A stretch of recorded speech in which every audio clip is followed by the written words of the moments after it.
حسن حسن تو کر، حسین حسین تو کر، زہرا کی بات تو کر، ان کو عزت ملتی ہے جن کو یہ نہیں پتا کہ ساری زندگی علی نے نماز سے پیار کیا. بولا سبحان اللہ، بولا نا زور سے بولو بھائی.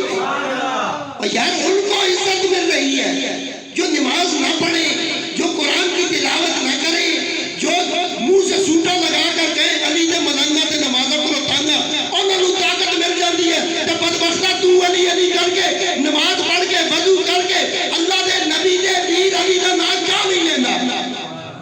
کیوں نہیں لینا؟ تو بھی کہا. تو یہ پرابلم وہاں نہیں ہے، فالٹ کہیں اور ہے، سوچ کہیں اور اوپر ہوا ہے، بٹن کہیں اور سے بند ہے. وہ بٹن آن کرنے کی ضرورت ہے.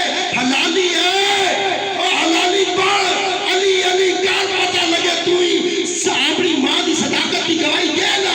پیو ایک پیو دے ہونا ارزاق کے ثابت کر. علی علی نہیں کرے گا تو ڈاؤٹ رہے گا. علی علی نہیں کریں گا تو ڈاؤٹ رہے گا. بھائی ہمیں تو صحابہ نے بتایا، جب صحابہ باتیں کرتے تھے آپس میں گفتگو کرتے تھے، وہ کہتے تھے ہمیں تو پتہ ہی چلے گا ایمان والا کیا ہے تو بے ایمان کیا ہے. ہمیں ابو بکر صدیق عمر فاروق نے بتایا. ہم بتائیں ایمان والے کی پہچان کیا ہے؟ کہا کیا پہچان ہے؟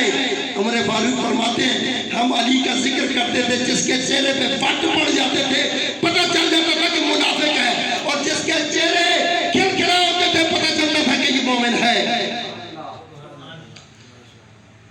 اپنے میلاد کو چمکاؤ علی کے ذکر سے، حسین کے ذکر سے، حسن کی بات کر کے، سیدہ زہرا کی بات کر کے. کیوں؟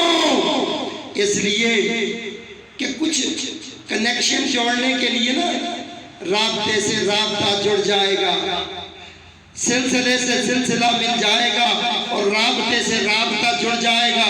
مرتضیٰ سے مصطفیٰ تک آئیے، 2 قدم چلیے خدا مل جائے.